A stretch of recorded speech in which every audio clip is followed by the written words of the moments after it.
بسم اللہ الرحمن الرحیم۔ آج ہم اپنی کتاب جنات کی حقیقت کی چوتھی قسط پیش کر رہے ہیں۔ اس سے قبل ہم نے صفحہ 21 تک اپنی کتاب پڑھی تھی۔ آج ہم صفحہ 22 سے شروع کر رہے ہیں۔ یہ ہے قرآن کریم سے دلائل اور تاریخی حقائق۔ قرآن کریم سے دلائل اور تاریخی حقائق۔ اب آئیے قرآن کریم میں دیکھتے ہیں کہ لفظ جن کے قرآن میں کیا معنی لیے گئے ہیں۔ لفظ جن واحد ہے اور اس کی جمع جنات ہے۔ قرآن میں کہیں پر بھی لفظ جن کی جمع جنات استعمال نہیں کیا گیا، اور نہ ہی یا ایھا الناس کی طرح یا ایھا الجنات کہہ کر پکارا گیا ہے جنوں کو۔ البتہ جن کے معاشرے کو خطاب ضرور کیا گیا ہے، یا معاشر الجن۔ قرآن میں لفظ جن مختلف معنوں میں استعمال کیا گیا ہے۔ قرآن میں لفظ جن مختلف معنوں میں استعمال کیا گیا ہے، کئی معنوں میں، ایک معنی نہیں ہے۔ مثلا نظر نہ آنے والی مخلوق، خفیہ مخلوق، ہر قسم کے بیکٹیریا اور جراثیم، وائرس وغیرہ، یا گاما ریز، بیٹا ریز وغیرہ جو بھی چیزیں ہمیں نظر نہیں آتی، یہ سب جراثیم میں یہ جنات میں شامل ہیں، وائرس وغیرہ۔ شیاطین یہ جنات میں شامل ہے۔ دشمن ملک کے جاسوس، انڈر گراؤنڈ تخریبی تنظیمیں، خفیہ سرکش لوگ، اور کوئی بھی بد کردار خفیہ شخص، انتہائی طاقتور جس کی طاقت سمجھ سے باہر ہو، ان ایسی تمام چیزوں کو، لوگوں کو جن کے طور پر شناخت کی گئی ہے، ایسی چیزوں کی واضح کیا گیا جن لفظ بول کر قرآن کریم میں۔ قرآن میں کہیں پر بھی یہ نہیں لکھا کہ جنات بد عملی یا کفر کرنے کی وجہ سے جہنم میں ڈالے جائیں گے اور نیک اعمال کرنے کے باعث جنت میں داخل کیے جائیں گے۔ البتہ یہ ضرور لکھا ہے کہ جہنم کو جن اور انسانوں سے بھر دیا جائے گا۔ جہنم کو جن اور انسانوں سے بھر دیا جائے گا۔ دیکھیے سورہ سجدہ آیت نمبر 13۔ سورہ سجدہ کی آیت نمبر 13 ہے۔ اس کا ترجمہ ہے کہ میں ضرور بالضرور جہنم کو انسانوں اور جنوں سے بھر دوں گا۔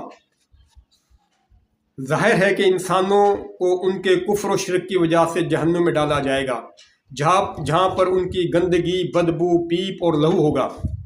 پیپ اور لہو کا ذکر ہے قرآن کریم میں جہنم میں۔ اور ایسے ماحول میں تو لازمی طور پر جراثیم اور بیکٹیریا ہی ہوں گے پیپ میں۔ اب تاریخی لحاظ سے اگر ہم غور کریں تو ہمیں معلوم ہوگا کہ جنگ بدر میں فرشتوں نے مسلمانوں کی مدد کی۔ جنگ بدر میں فرشتوں نے مسلمانوں کی مدد کی۔ جنات نے کیوں نہیں کی؟ جنات تو تھی نا، مسلمانوں کے ساتھ ہی تھے اور دنیا میں تھے، ان کو تو پہلے مدد کرنی چاہیے تھی، انسانوں کی طرح لڑنا چاہیے تھا، لیکن نہیں کی۔ علاوہ ازیں کسی بھی دوسری جنگ، غزوہ یا جہاد میں مسلمانوں کی مدد نہیں کی۔ چنانچہ ہمارے نبی صلی اللہ علیہ وسلم نے یا کسی بھی صحابہ نے جن کو اپنا موکل ہونے کا دعویٰ نہیں کیا، اور نہ ہی کسی جن سے ملنے کی کوئی بات کی۔ البتہ کسی موضوع اور بناوٹی کمزور حدیث میں اس طرح کی شاید کوئی بات ہو۔ اگر آپ کی غیر موجودگی میں کوئی شخص آپ کی ٹیبل پر مٹھائی کا ڈبہ یا اور کوئی شے رکھ جاتا ہے اور کوئی بھی اسے دیکھ نہیں پاتا اور آپ کو بھی علم نہیں ہے، تو بجا طور پر یہ کہا جا سکتا ہے کہ شاید کوئی جن یہ چیز ٹیبل پر رکھ گیا ہے، یعنی نظر نہ آنے والی شخصیت یہ کام کر گئی ہے۔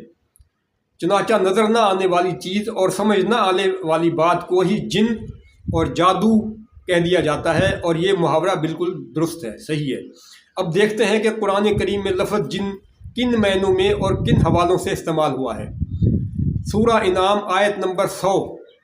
سورہ انعام آیت نمبر 100 میں لفظ جن کے معنی شیاطین کیا گیا ہے۔ اس میں جن کو شیاطین کے معنی میں استعمال کیا گیا لفظ۔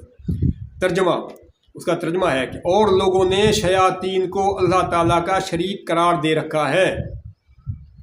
یہاں لفظ جن کو شیاطین کہہ دیا۔ تفسیر میں فرمایا گیا ہے کہ لوگوں نے اس ذات واحد کو چھوڑ کر جنوں کو اس کا شریک بنا رکھا ہے، حالانکہ وہ خود اللہ کے پیدا کردہ ہیں۔ مشرکین عبادت تو بتوں کی یا قبروں میں مدفون اشخاص کی کرتے ہیں، لیکن یہاں کہا گیا ہے کہ انہوں نے جنات کو اللہ کا شریک بنایا ہوا ہے۔ بات دراصل یہ ہے کہ جنات سے مراد شیاطین ہیں۔ اور شیاطین کے کہنے سے ہی شرک کیا جاتا ہے، اس لیے گویا شیاطین ہی کی عبادت کی جاتی ہے۔ یہ تفسیر ہے جو لکھی گئی ہے، علماء نے لکھی ہے۔ چنانچہ یہاں پر بھی لفظ جن کہا گیا ہے، جنات یا جان یعنی جمع کے صیغہ میں نہیں بولا گیا، جس طرح سورہ رحمان میں جن کو جان کہا گیا ہے، یعنی خالق نے جب بھی مخلوق سے خطاب کیا تو جمع کے صیغے میں کیا ہے، جیسے یا ایھا الناس وغیرہ۔ لیکن پورے قرآن میں کہیں پر بھی یا ایھا الجن، یا ایھا الجنات، یا ایھا الجان وغیرہ سے جنوں کو خطاب نہیں کیا گیا۔ اسی طرح ہم دیکھتے ہیں کہ رب العالمین نے کائنات کی تخلیق کا مقصد بیان کرتے ہوئے فرمایا کہ وما خلقت الجن والانس الا لیعبدون۔ سورہ ذاریات ہے، آیت نمبر 56 ہے، 56۔ یہاں پر لفظ جن بھی واحد کے صیغے میں ہے اور انس بھی واحد کے صیغے میں ہے، اور لفظ انس کے ایک معنی ظاہر کے بھی ہیں۔ لفظ ان کے معنی ظاہر، جبکہ لفظ جن کے معنی ہے نظر نہ آنے والی یا خفیہ چیز۔ اس طرح مذکورہ آیات کے معنی اور مفہوم بہت ہی زیادہ وسیع ہو جاتے ہیں۔ عام طور پر اس آیت کے معنی یہی کیے جاتے ہیں کہ ہم نے جنوں اور انسانوں کو اپنی عبادت کے لیے پیدا کیا ہے۔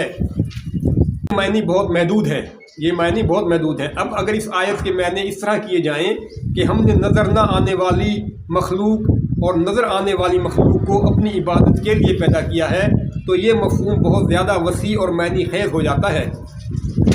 اور عبادت کے متعلق صرف نمازیں پڑھنا، روزے رکھنا، حج کرنا، زکوٰۃ وغیرہ ادا کرنا ہی نہیں ہے، بلکہ عبادت لفظ عبد سے ہے، عبد، جس کے معنی ہے بندگی، یعنی اللہ کی مرضی اور منشا کے عین مطابق اس دنیا میں زندگی گزارنا، یعنی نظر نہ آنے والی مخلوق اور قوتیں اور نظر آنے والی قوتیں صرف اللہ کی مرضی کے مطابق ہی کام کریں۔ جس مقصد کے لیے اللہ نے انہیں پیدا کیا ہے وہ اس مقصد کو پورا کرتے ہیں اور اللہ کے احکام کی تکمیل کرتے ہیں۔ نظر آنے والی قوت اور مخلوق میں انسان کے علاوہ دیگر حیوانات، جمادات اور حشرات الارض وغیرہ بھی شامل ہیں۔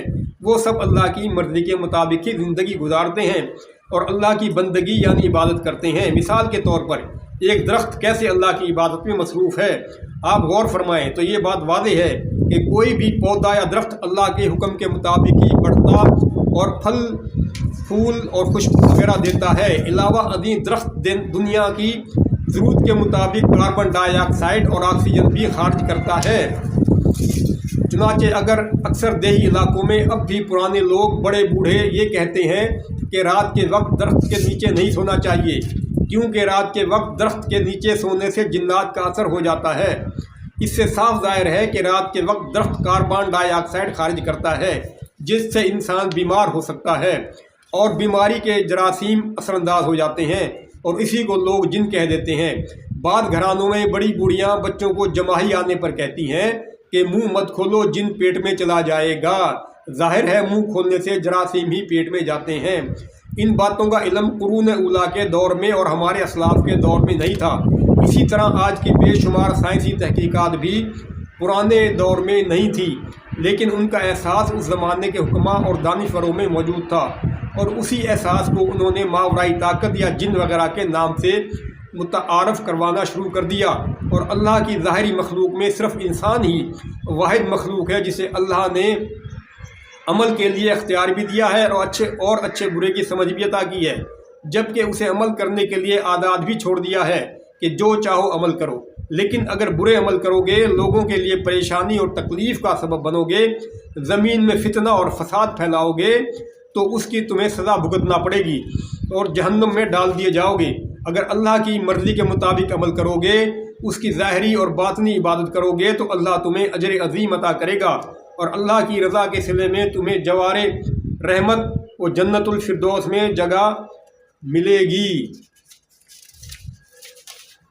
وغیرہ وغیرہ۔ اور یہ بھی یاد رہے کہ اللہ کی مرضی اور احکام کے مطابق زندگی گزارنے میں اللہ کا کوئی ذاتی فائدہ نہیں ہے، نہ ہی کوئی مخلوق اللہ کو کوئی بھی فائدہ یا نقصان پہنچا سکتی ہے، بلکہ اللہ کی مرضی کے مطابق زندگی گزارنے میں یعنی عبادت کرنے میں خود انسان کا اپنا ہی فائدہ ہے۔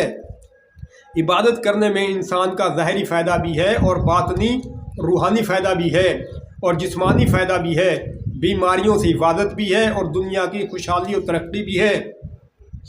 ابن آدم یعنی انسان کے علاوہ دیگر کسی بھی مخلوق کو اپنی مرضی کرنے کا اختیار نہیں دیا گیا، چنانچہ دیگر مخلوقات اپنی جبلت و عادت کے مطابق ہی زندگی گزارتے ہیں، اور وہ ابن آدم کی طرح چاند اور دوسرے سیاروں کو تسخیر کرنے کی کوشش نہیں کرتے۔ اسی طرح اللہ تعالیٰ نے نظر نہ آنے والی مخلوق، جنات، بیکٹیریا کی جو ڈیوٹی لگائی ہے وہ صرف اسے ہی ادا کرتے رہتے ہیں۔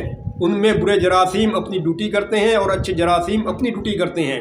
اسی طرح زیر زمین کام کرنے والے افراد بھی، یعنی جو CID کے افراد ہیں، جاسوس ہیں، اچھے یا برے اپنے اپنے فرائض انجام دیتے رہتے ہیں، جن کا عام انسانوں کو علم ہی نہیں ہوتا۔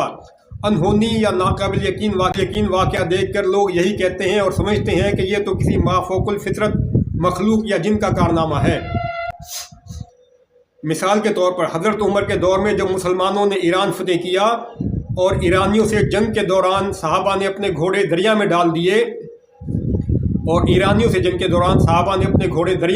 دیے تو دوسرے کنارے پر موجود ایرانی لشکر کے سپاہی یہ عجیب منظر دیکھ کر یہ کہتے ہوئے بھاگ کھڑے ہوئے کہ جن آ گئے،